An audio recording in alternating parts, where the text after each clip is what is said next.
my channel. Once again, you are looking good, you are looking amazing, you are looking absolutely beautiful. We are basically gonna jump straight into it. We are making some bell-bottom pants.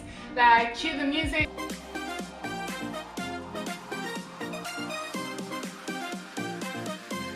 I'm gonna make my bell-bottom pants out of corduroy, and you guys can make your bell-bottom pants out of denim.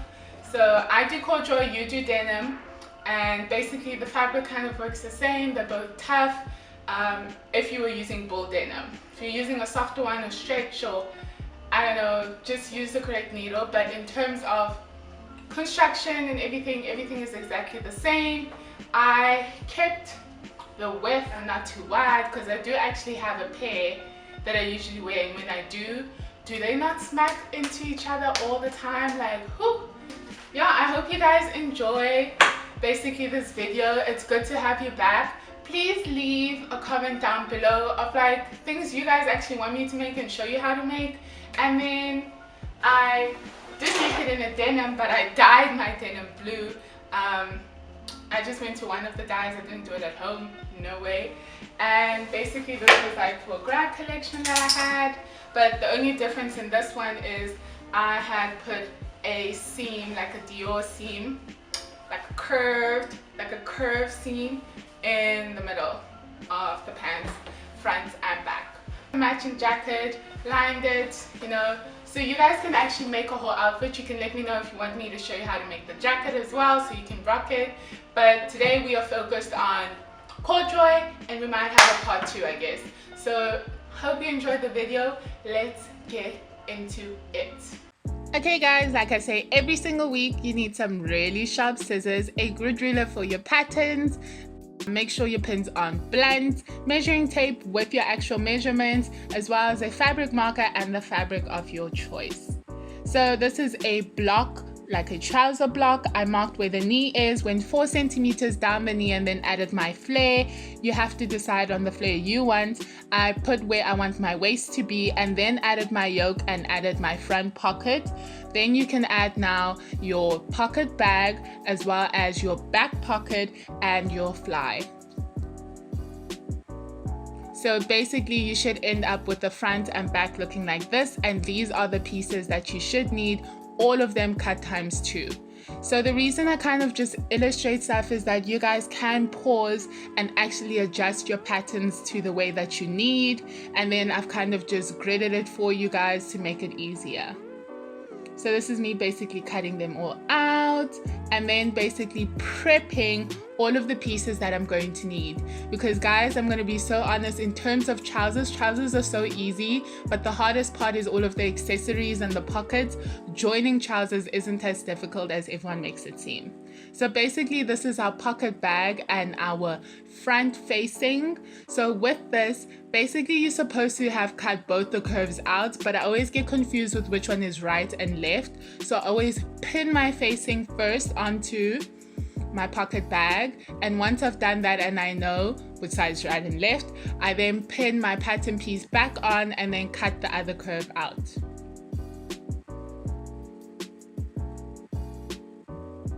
This just makes it easier for no confusion. You might think it won't happen to you, but it happens to me all the time. So with that, now I am using a normal 2.5 length stitch, and I'm kind of going along my seam allowance, which is 1.5. If yours is 1, follow 1. And then I am moving all of my seam onto the side of my pocket bag and top stitching it to make sure that it stays in place, and if I put my hand in the pocket, it doesn't rise up. So this is now us prepping for our back pocket. So basically fold all of the seam allowance in the shape of your pocket in.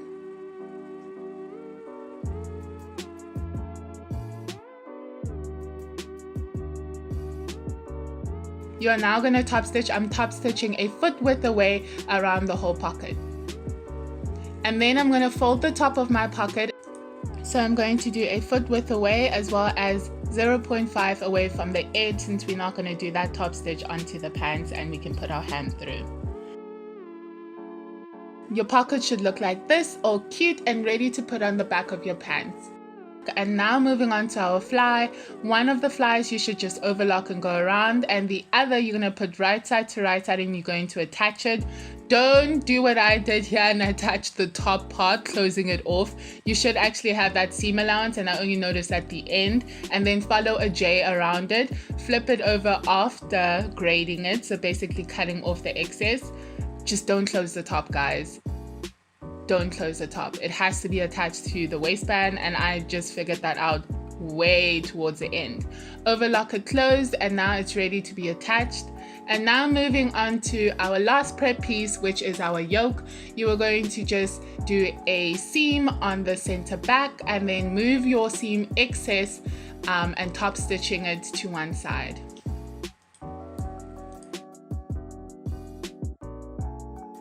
Okay guys, so now we're actually moving on to our front, and we are going to attach the prepped pockets that we had with the facing. This is how it's supposed to actually sit. So we are going to put it right side to actually attach it and then have our front ready to go. So now I'm just stitching along our curve, still the same 2.5 stitch. And then make sure you overlock all of your seams, and we're also going to edge stitch our lining there, same as we did on the other side of the pocket, just so it doesn't rise up as we put our hand in. This is how it will sit. Make sure you overlock your pocket closed and you are good. So now I'm just top stitching the edge of my pocket. So you guys can do this using your contrast thread, just like denims. Always use the pants or denim that you have at home as a reference. So now we're going to add our fly. So this is the one piece that was just overlocked, and you're going to put it on and make a straight line, as well as attach your crotch up to where the fly actually ends.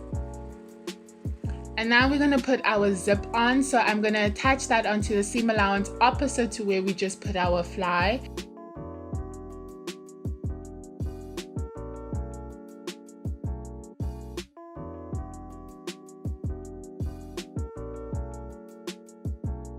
Stitch down along my zip, as well as the direction of my J up towards my waist.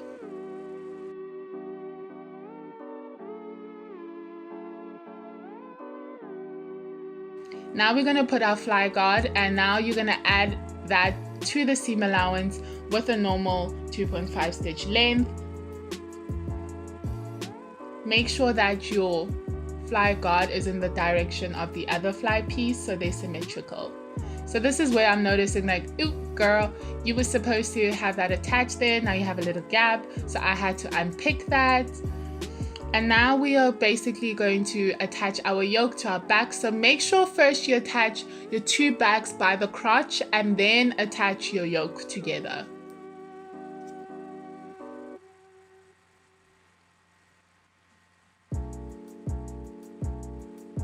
Okay, so you can do top stitching detail if you want there as well, and then decide where you want your pockets. It's your design. You can place them anywhere you want.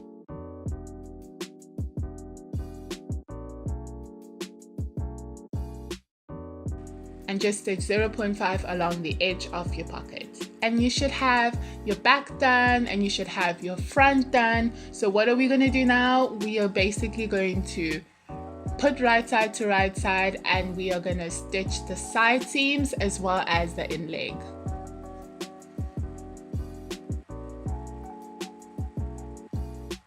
I'm stitching down along my pocket all the way down. Just make sure things are neat.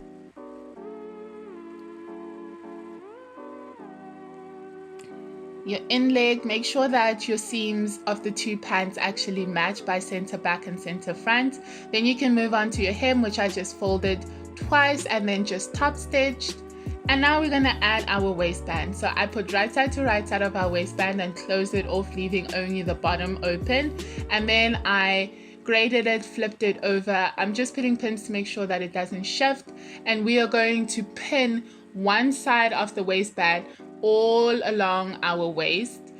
Make sure you grab your fly guard, guys. The fly guard is supposed to be attached to the actual waist, so don't skip it.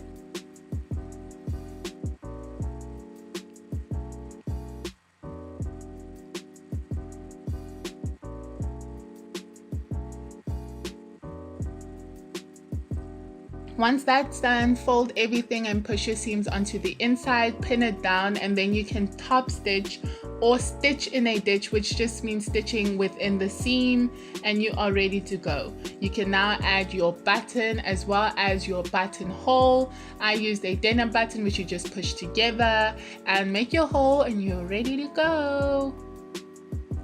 And this is the final look, guys. These are my bell-bottom pants. I didn't make them too wide. I do have a few pairs, so now I have like 3 different widths. And I think the fit was so much better here, and things looked great. They felt really comfortable. They were really warm. And I was excited to basically wear them out.